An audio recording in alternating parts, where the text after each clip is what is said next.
Olá, dando continuidade no capítulo, no Santuário da Alma, o capítulo oitavo, onde neste episódio, na primeira parte, nós vimos que Marcelo, em existências anteriores, havia se comprometido, dado a inexperiência na conduta, no trato com os semelhantes, tornando-se uma pessoa por demais exigente quando detendo um poder muito grande nas mãos, prejudicando diversos companheiros, diversos semelhantes.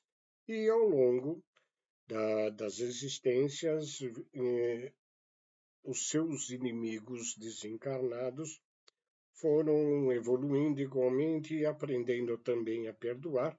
E Marcelo, ainda com dois espíritos ainda vingativos, permanece nessa existência, embora já mais espiritualizado, com maiores entendimento da vida espiritual, mas que se encontra em tratamento, pois ainda ele tem convulsões epilépticas, ok? E nesta primeira parte deste episódio, nós vimos inclusive os conceitos de remorso e arrependimento, onde remorso é um sentimento autocentrado, onde o indivíduo, em percebendo o quanto errou, tem um sentimento de culpa que não leva a nada, né? E o arrependimento é uma fase posterior ao remorso, onde, além do reconhecimento do erro cometido, a busca pela correção do erro. E aí é que o processo de evolução se desenvolve.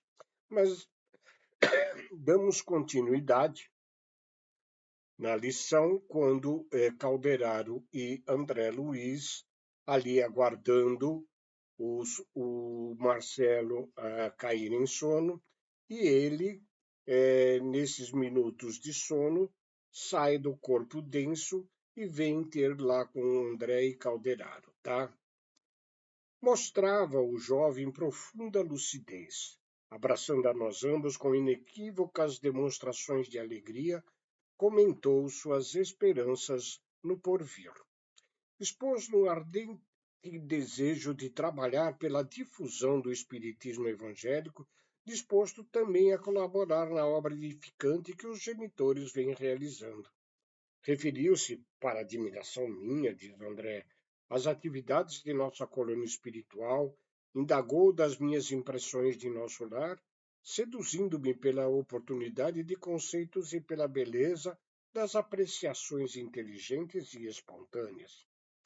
E a conversa a meio quando dois vultos sombrios cautelosamente se aproximaram de nós. Quem seria, senão míseros transeúntes desencarnados? Inteiramente distraído, continuei nos comentários humildes, mas o estimado interlocutor perdeu visivelmente a calma. Qual se fora tocado no íntimo por forças perturbadoras, Marcelo empalideceu, levou a destra ao peito e arregalou os olhos desmensuradamente. Reparei que as ideias dele se embaralhavam no cérebro perispiritual, que não conseguia ouvir-nos com tranquilidade e, desprendendo-se célere de nossos braços, correu desabalado, retomando o corpo físico que repousava em sono.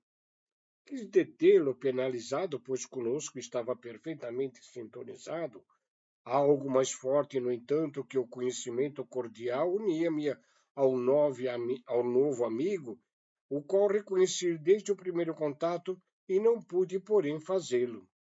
Reteve-me Calderaro com vigor e exclamou: Deixa-o, André. Acompanhemo-lo. Não podemos olvidar que Marcelo não se encontra perfeitamente curado. Indicando as entidades provocadoras a pequena distância, prosseguiu esclarecendo. A simples reaproximação dos inimigos de outra época alterara-lhe as condições mentais. Receoso, aflito, teme o regresso à situação dolorosa em que se viu lá atrás, há muitos anos, nas esferas inferiores, e busca apressado o corpo físico à maneira de alguém que se socorre do único refúgio que se dispõe em face da tempestade iminente. Os espíritos erradios bateram em retirada e tornamo-nos ao interior doméstico, onde encontramos o jovem tomado de contorções. Abracei-o como se fizera a um filho querido. O ataque amainou, sem contudo cessar de todo. Ergui os olhos para o orientador em muda interrogação. Por que tal distúrbio, Calderaro? A câmera do Marcelo permanecia isolada quanto ao contato direto com entidades inferiores. Permanecíamos nós três em palestra edificante. Por que motivo a perturbação, se nós mantínhamos em salutar atmosfera de santificante pensamentos? O instrutor contemplou-me bondoso e reconheceu.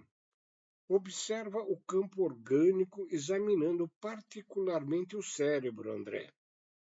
Notei então que a luz habitual dos centros endócrinos empalidecera, persistindo somente a epífise a emitir raios anormais. No encéfalo, o desequilíbrio era completo. Das zonas mais altas do cérebro partiam raios de luz mental que, por assim dizer, bombardeavam a colmeia das células do córtex. Os vários centros motores, inclusive os da memória e da fala, jaziam desorganizados, inânimes. Esses raios anormais penetravam as camadas mais profundas do cerebelo, perturbando as vias do equilíbrio e destrambelhando a tensão muscular. Determinavam estranhas transformações nos neurônios e imergiam no sistema nervoso cinzento, anulando a atividade das fibras. Via-se totalmente inibido o delicado aparelho encefálico. As zonas motoras açoitadas pelas faíscas mentais perdiam a ordem, a disciplina, o autodomínio e, por fim, cedendo baldas de energia. Enquanto isso, Marcelo, o espírito, contorcia-se de angústia, justaposto ao Marcelo forma, encarcerado na inconsciência orgânica, presa de convulsões que me confrangiam a alma. Após detido exame, indaguei a Calderaro. Como explicar tal ocorrência? Afinal de contas, nosso amigo não se encontra aqui sob o guante dos perseguidores desencarnados, mas em nossa exclusiva companhia. O orientador, agora em ação de socorro magnético, interferia restaurando o equilíbrio, recomendando-me aguardar alguns minutos. Em breve, dominou a desarmonia, envolvendo-lhe o campo mental em emissões fluídico-balsâmicas. O desastre não chegou a termo. Marcelo aquietou-se, refez-se a atividade cerebral, qual praça em tumulto logo descongestionada. As células nervosas retomaram sua tarefa, normalizaram-se as vias do tráfego e o sistema endócrino regressou à regularidade. As redes de estímulos restabeleceram os serviços costumeiros. Marcelo, desapontado e abatido, caiu em um profundo sono, pois Calderaro entendeu conveniente nesse momento proporcionar-lhe maior repouso, não lhe permitindo a retirada do corpo perispiritual nos primeiros minutos de paz que se sucederam à forte crise. Observando o rapaz no conchego do leito, o instrutor benévolo fitou-me e perguntou: André, lembra-se dos reflexos condicionados de Pavlov? Como não? Recordo-me sim da famosa experiência com cães aplicadas a fenômenos outros, ou seja, nesses experimentos de Pavlov, o condicionamento do animal, né, mediante certos comportamentos previamente determinados pelo experimentador, faziam com que ele repetisse aquelas situações. Continua Calderaro. Pois bem, o caso de Marcelo verifica-se em consonância com os mesmos princípios de reflexos condicionados. Em existências passadas, errou em múltiplos modos e o remorso imperioso força o serviço da divina lei, guardou-lhe na consciência qual sentinela vigilante, entregando-os aos seus inimigos nos planos inferiores e conduzindo-o à colheita de espinhos que semeara. Logo após a perda do vaso físico, num dos seus períodos mais intensos de queda espiritual, em consequência de tais desvios, perambulou desequilibrado, de alma doente, exposto à dominação de antigas vítimas dele. Desarranjou os centros perispirituais, enfermando-os para muito tempo. Sustentado pelo socorro de um grande instrutor que intercedeu por ele, renasceu agora mais calmo, para importante serviço de resgate. Aqui nós começamos a entender o processo entre remorso e arrependimento, né? Enquanto o sentimento de culpa fazendo com que ele tivesse os seus reflexos condicionados à vista dos inimigos que ele fizera em existência passada, mas que, com intercessão de espíritos superiores, agora, em arrependimento, ele reencarna com missão de resgate, ok? Todavia, a cooperação valiosa recebida do exterior não poderia transformar-lhe de modo visceral a situação íntima. Conservava-se ele desafogado dos impiedosos adversários, os quais deveria ele ajudar doravante. Contudo, o organismo perispirítico ativava a lembrança fiel dos atritos experimentados fora do veículo denso. As zonas motoras de Marcelo, em razão disso, salientou o atencioso orientador, simbolizando a moradia das forças conscientes, em sua atualidade de trabalho, constituem uma região perispiritual em convalescença, quais os sensíveis cicatrizes do corpo físico ao se reaproximar de velhos desafetos. O rapaz, que ainda não consolidou o equilíbrio integral, sujeita-se aos violentos choques psíquicos com que as emoções se lhe desvairiam, afastando-se da necessária harmonia. A mente desorientada, André, abandona o leme da organização perispirítica e de elementos fisiológicos, assume condições excêntricas, dispersa as energias que lhe são peculiares em movimento desordenados. Passam então essas energias a atritarem-se e a emitir radiações de baixa frequência, aproximadamente igual à da que lhe incidia do pensamento alucinado de suas vítimas.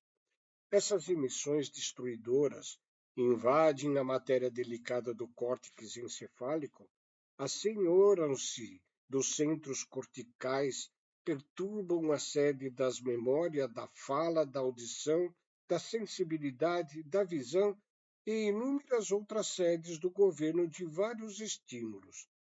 Temos um desastre, o grande mal de sintomatologia aparatosa, determinando as convulsões das quais o corpo físico, prostrado, vencido, mais se assemelha à embarcação repentinamente à matroca. As elucidações de Calderar enchiam-me de respeito pelos fundamentos morais da vida. Compreendia agora a impossibilidade de uma psiquiatria sem as noções do espírito. Lembrou-me a luta secular entre fisiologistas e psicologistas disputando a norma de socorro aos alienados mentais.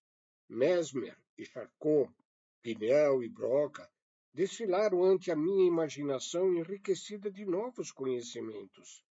A interrupção das digressões do assistente não durou muito.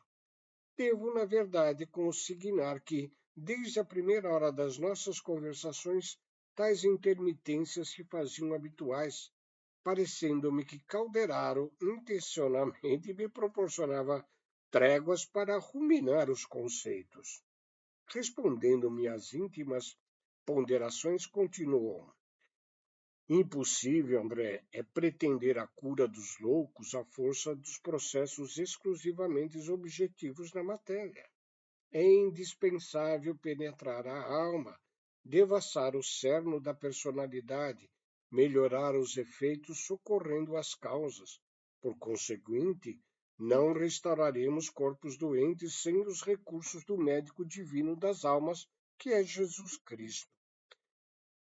Nós sabemos que Jesus é o grande médico das almas, né? Infelizmente, ao longo dos séculos, nós prendemos os ensinos de Jesus nas religiões diversas, né? Católicas, protestantes e mesmo os espíritas, né? Quando, na realidade, os ensinos do Mestre Jesus são remédios salutares para nossas condições de existências terrenas e mesmo no plano espiritual, para os nossos processos evolutivos, né? Seguirmos Jesus significa seguir o caminho reto e seguro para a nossa própria evolução. E evolução para nós hoje se traduz como o processo libertatório de todo e qualquer sofrimento. Os fisiologistas, continuando, farão sempre muito tentando retificar a disfunção das células. No entanto, é mister intervir na origem das perturbações. O caso de Marcelo André é tão somente um dos múltiplos aspectos do fenômeno epileptoide para empregarmos a terminologia dos médicos encarnados. Esse desequilíbrio perispiritual assinala-se, todavia, por gradação demasiadamente complexa. A confirmação da teoria de Pavlov dos reflexos condicionados não se aplica exclusivamente a ele. Temos nós presentemente milhões de pessoas irascíveis que, pelo hábito de se encolerizarem facilmente, viciam os centros nervosos fundamentais pelos excessos da mente sem disciplina, convertendo-se em portadores do pequeno mal, em dementes precoces, em neurastenia de tipos diversos ou em doentes de franjas epilépticas que andam por aí submetidos à hipoglicemia insulínica ou ao metrazol. Enquanto isso, ou serem educados mentalmente para a correção das próprias atitudes internas, no ramelhão da vida, lhe seria o tratamento mais eficiente e adequado, pois regenerativo e substancial. Ataca, portanto, a causa e não o efeito. Enunciando tais verdades, não subestimávamos o ministério dos psiquiatras abnegados que consomem a existência na dedicação aos semelhantes, nem avançamos de todos os doentes, sem exceção, que possam dispensar o concurso dos choques renovadores, tão necessários ainda a muita gente, como ducha para os nervos empoeirados. Desejamos apenas aqui salientar que o homem, pela sua conduta, pode vigorar a própria alma ou lesá-la. O caráter altruísta que aprendeu a sacrificar-se para o bem de todos estará sempre engrandecendo os celeiros de si mesmo em plena eternidade. O homicida, esparzindo a morte e a sombra em sua cercania, estabelece o império do sofrimento e da treva no próprio íntimo. Ao topar com irmãos nossos sob o domínio das legiões perispiríticas, consequências vivas dos seus atos, exarados pela justiça universal, é indispensável para assisti-los com êxito remontar à origem das perturbações que o molestam. Isto se fará não a golpes verbalísticos da psicanálise, mas socorrendo-os com a força da fraternidade e do amor, a fim de que logrem a imprescindível compreensão com que se modifiquem, reajustando as próprias forças. Nesse instante, observando que Marcelo se reerguia, o instrutor interrompeu-se nas elucidações e convidou-o a vir ter conosco novamente. O rapaz abraçou-nos comovido. Então, disse, fitando humildemente Calderaro, fraquejei e caí, né? Oh, não! Exclamou o orientador, afagando. Não te sintas em queda, estás ainda em tratamento e não podemos esquecer a realidade. Teu esforço é admirável, entretanto, há que aguardar a contribuição do tempo. Sorriu e acentuou. Em épocas recuadas, Marcelo, perdestes valiosos ensejos de seguir na senda progressiva e a escorregar e a resvalar. Agora é imprescindível retomar a subida cautelosamente. O pássaro de asas débeis não pode abusar do voo. O jovem cobrou esperanças novas e, contemplando Calderaro, reconhecidamente inquiriu: Acredita o meu benfeitor que devo optar pelo uso de hipnóticos? Não, os hipnóticos são úteis só na áspera fase de absoluta ignorância mental, da falta de consciência espiritual. Quando é preciso, então, neutralizar as células nervosas ante os prováveis atritos da organização perispirítica.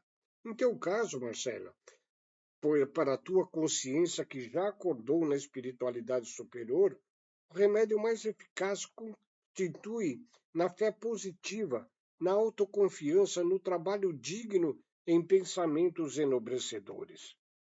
Vemos aqui nessa conceituação, nesse trecho de esclarecimento de Calderaro Marcelo, um capítulo anterior, denominado A Casa Mental, nós vimos que ela se submete em 3 níveis eh, de, de consciência humana, né?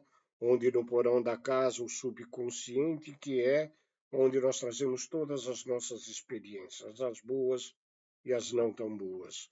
O nível da consciência, que é o nível onde nós trabalhamos a nossa própria evolução. E o supraconsciente, que é onde aqui Calderaro fala para Marcelo trabalhar, que é o nível da ascensão espiritual, é o nível do desejo da melhoria pessoal, ok? Então, eu vou reler de novo aqui, né? Tenhamos em mente essa questão da nossa capacidade espiritual em nossa própria mente, da correção de atos indignos que praticamos em vidas anteriores. Em teu caso, Marcelo, para a tua consciência que já acordou na espiritualidade superior, o remédio mais eficaz consiste na fé positiva, na alta confiança, no trabalho digno, em pensamentos enobrecedores. Permanecendo nas zonas mais altas da personalidade, vencerás os desequilíbrios dos departamentos mais baixos, competindo-te por isso mesmo atacar a missão renovadora e sublime que te foi confiada no setor da própria iluminação e no bem do próximo.